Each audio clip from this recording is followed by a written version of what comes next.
Movie के शुरुआत में हम ह्यूनजू नाम की एक लड़की को देखते हैं जो सो रही थी, और जब ह्यूनजू गहरी नींद में थी तभी कोई उसका कंबल खींच लेता है, जिससे उसकी आंख खुल जाती है। और जैसे ही वो देखने के लिए उठती है तभी कोई पीछे से उसके बालों को पकड़कर उसे बिस्तर पर पटक देता है। और तभी हम देखते हैं कि ऐसा करने वाला कोई और नहीं बल्कि खुद उसका बाप था।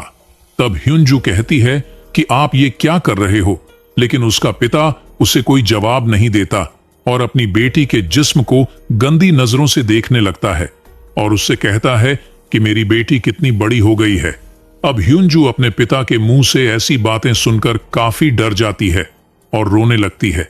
उसके बाद वह अपनी बेटी के बालों को छोड़कर उसके चेहरे को छूने लगता है, जिससे ह्यूनजू और भी ज्यादा डर जाती है और उसे कुछ भी समझ में नहीं आ रहा था कि उसके साथ ये हो क्या रहा है। फिर तभी उसके पिता वहां से चले जाते हैं। उसके बाद अगले दिन ह्यूनजू की मां खाना बना रही होती है। तभी ह्यूनजू यहां सोच रही थी कि पिछली रात जो उसके साथ हुआ क्या वह उसकी मां को बताना चाहिए।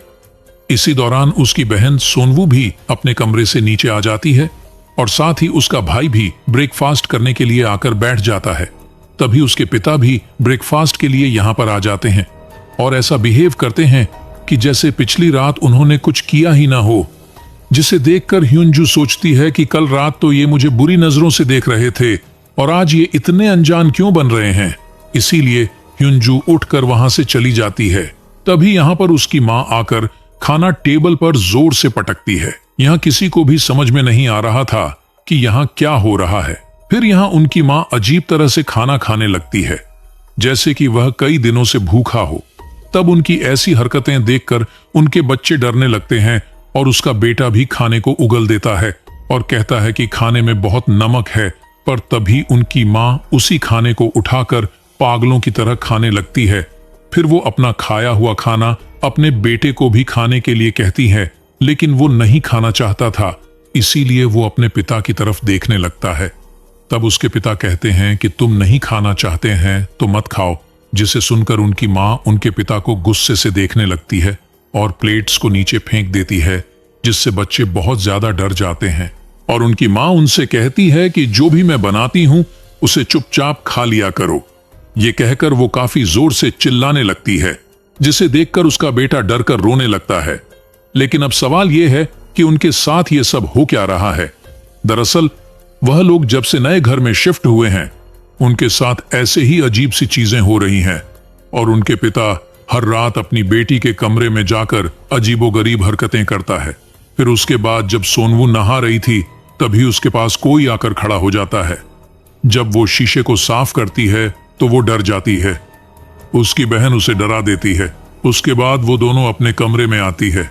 तब ह्यूनजू अपनी बहन को अपने पिता के बारे में बताती हैं कि कैसे हर रात वह उसके कमरे में आकर अजीबोगरीब हरकतें करते हैं, जिसे सुनकर सोनवू काफी हैरान हो जाती है कि उसके पिता ऐसा कैसे कर सकते हैं। तभी उनके पिता भी वहां पर आ जाते हैं, जो उनकी बातों को सुन लेते हैं, जिसके बाद वो वहां से एक चाकू उठाकर उनके ऊपर हमला करने की कोशिश करते हैं। पर सोनवू उन्हें धक्का देकर वो दोनों बहनें वहां से भाग जाती है। लेकिन तभी अचानक फिर से उनके पिता उनके सामने आ जाते हैं और वह सोनवू के बालों को पकड़कर वहां से नीचे फेंक देते हैं।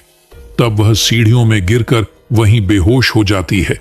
तभी उसकी बहन ह्यूनजू डरकर वहां से भाग जाती है और एक जगह पर आकर छुप जाती है। तब उसके पिता एक हथौड़ा लेकर उसे ढूंढने लगते हैं। फिर वही दूसरी तरफ सोनवू को भी होश आ जाता है और वह अपनी बहन को ढूंढने लगती है। लेकिन जब वह पीछे मुड़कर देखती है तो उसके पिता एक हथौड़ा लेकर उसके सामने खड़े होते हैं और वो उस पर हथौड़े से हमला करने ही वाले होते हैं कि तभी ह्यूनजू जोर से चिल्लाती है, जिससे उसके पिता रुक जाते हैं। तभी ह्यूनजू एक बैट से अपने पिता को जोर से मारती है, लेकिन उसके पिता को कुछ भी नहीं होता और गुस्से में वह उसके ऊपर भी हथौड़े से हमला करने लगते हैं। और तभी नीचे से उनके असली पिता ऊपर आने लगते हैं, जिसे देखकर उनका बहरूपिया हथौड़ा फेंककर दूसरे कमरे में चला जाता है। फिर उनके पिता ऊपर आकर अपनी बेटियों को देखते हैं, जो उनसे डरकर पीछे हट रही थी। तभी उनके पिता दरवाजे पर हुआ एक बड़ा सा छेद को देखते हैं और उनसे पूछते हैं कि क्या तुम दोनों यहां पर लड़ाई कर रही थी? लेकिन वो दोनों कोई भी जवाब नहीं देते और तभी उनका भाई यहां पर आता है। तब वह दोनों बहनें उसे यहां से भागने को कहती हैं। फिर तभी पीछे से उनकी मां वह हथौड़ा उठाती है और उनके पिता के पास जाकर उन पर हमला करने लगती है। तभी उनके पिता उसे रोकने की कोशिश करते हैं, लेकिन वह उन्हें धक्का मारकर गिरा देती है, जिसके बाद वह काफी डरावनी स्माइल देने लगती है और टूटे हुए कांच पर पैर रखकर अपने रूम में चली जाती है। लेकिन तभी नीचे से उनकी मां आवाज देकर ऊपर आती है और उनसे पूछती है कि ये सब क्या हो रहा है। लेकिन सभी लोग उनसे डरने लगते हैं। तभी उनके पिता डरते हुए रूम का दरवाजा खोलते हैं, लेकिन रूम में कोई भी नहीं होता। पर उनके पिता फ्लोर पर पड़े हुए हथौड़े को देखते हैं, जिसके बाद उनकी मां अपने बच्चों से पूछती हैं कि क्या हुआ। लेकिन वो तीनों अपने मां से डर रहे थे। फिर अगली सुबह उनके पिता अपने भाई को घर बुलाते हैं, जो चर्च का एक फादर होता है, और अगले दिन वह उनके घर आता है। तब फादर उन्हें ऐसे ही अजीब घटनाओं के बारे में बताता है, लेकिन उसका बड़ा भाई इस सब पर विश्वास नहीं करता था। फिर रात को ये लोग एक साथ एक ही रूम में सोने का डिसाइड करते हैं। उसके बाद आधी रात में छोटे बच्चे को टॉयलेट आती है और वह बिना किसी को परेशान किए अकेला ही वॉशरूम में चला जाता है। तभी उसके जैसा ही दिखने वाला एक बहरूपिया वहां आता है, जो एक चाकू उठाकर अजीब सी स्माइल करता है और वह फादर को मारना चाहता था, लेकिन वो उसे नहीं मार पाता और ऐसा लग रहा था कि उसे किसी चीज ने रोक लिया था। तभी फादर अपनी आंख खोलते हैं और वो समझ गए थे कि यहां पर खतरनाक आत्मा का साया है। लेकिन फादर इस चीज से अकेले नहीं लड़ सकते थे, इसीलिए वो अपनी एक सीनियर फादर से मदद मांगते हैं।